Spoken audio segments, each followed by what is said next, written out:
Hello again, everybody. I am Terry Vanderbeck with Sanford Sports. Welcome back. We've got some more education information for folks this time. We're sort of basketball-centric here at lovely Heritage Court at the Sanford Pentagon, which upcoming will be the site of several high-level and fun and exciting annual basketball events. And so in order to help prepare athletes, coaches, parents for that, we're bringing in some of our experts to sort of talk through some of those tournament time scenarios. And we start things off with Andy Gillham, our sports performance specialist. Andy, how are you? Well, sir, thank you. Good, thanks for being here. And so Andy, obviously his area of expertise in the mental capacity and how to hone in on that mental performance. That could be interesting around tournament time, given the importance we place on all of that. This year there's a new level of no fans in the building, which is very different than most March Madness because usually you have more fans than usual. Let's start there, Andy. What are your thoughts on how that may play into some of the sort of head games or the mental part of being prepared?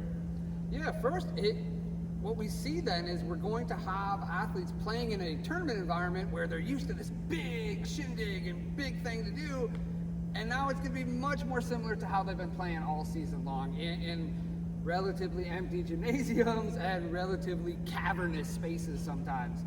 The result there is you're going to hear a lot more, right? We certainly heard this from our professional athletes, is that they could hear the other coach more, they could hear the other team more, and sometimes that's going to throw you off a little bit if you let it, and other times it's a piece of information you think you can get excited about.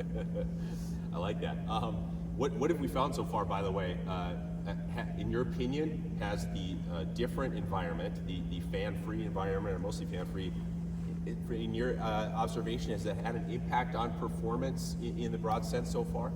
Yes and no, but it's going to be human behavior. So some folks are going to be more excited about it, and other folks are going to be more troubled by it. So broad scale, it's all going to even out, and really some folks are going to do better, some folks are going to do worse. That's not the way it is. Sure. Fans or no fans, tournament time means championships, cutting down nets, maybe advancing to another tournament, and being part of history, all those things that go with it. From a mental standpoint, give us if I were an athlete, I'd go in that sense, how can I reset my brain, reboot my brain, and what sort of mental approach should I take where heading into a scenario like that? It sounds ridiculous, but we go into cliche mode. What can you control? Do what you do. One of the biggest things, as you mentioned there, the idea of cutting down nets.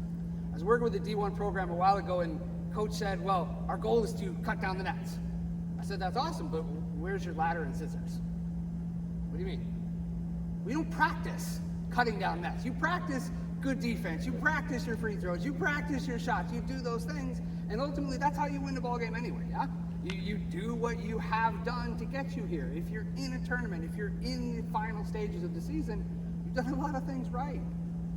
Keep doing those lot of things right, and whatever your role has been, however you have coached previously, don't take a hard left turn and now try to be the disciplinarian or now try to stomp up and down the sidelines. If that's not how you've behaved all year, don't try it now. Same thing with your players. Same thing, mom and dad. Don't give the big speech if you haven't done the big speech yet. Sure.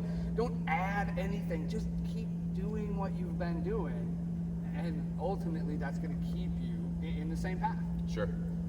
Good stuff. I heard a story the other day about the Super Bowl that was similar. I think it was the first time the young Cowboys went into it. I think Daryl Johnston told the story, and their coaches said, we're going to just do what we do. And the team they played took this whole different approach. And so the younger team actually looked like the more veteran team just by that approach. So interesting. Okay, I'm going to ask you, before we go, one more specific thing.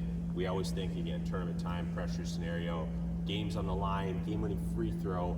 Again, if for a player that's in that spot, how would you tell them to sort of approach that moment?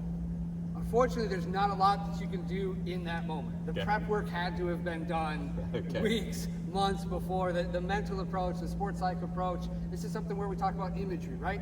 Where have you done proper imagery? Have you been taught how to do it properly so that that game-winning free throw is not the 7th or 10th free throw you've had that week, it's the 150th because you've done 140 mental reps before you got there. Do you know how to do that? Are you prepared to do that? Sure. Is your confidence high? Otherwise, we could find ourselves in a one-off where we just don't know how this is going to come up. So I'm oversimplifying, but what I'm hearing is, kids, when you go to bed every night from now on, lead up, think of making that free throw. It's going to do better than the other. I mean, let's give you that. But maybe we can do it a little better There too. you go. Okay. If you want to learn how to do it better, get a hold of Andy. He would love to help you through that.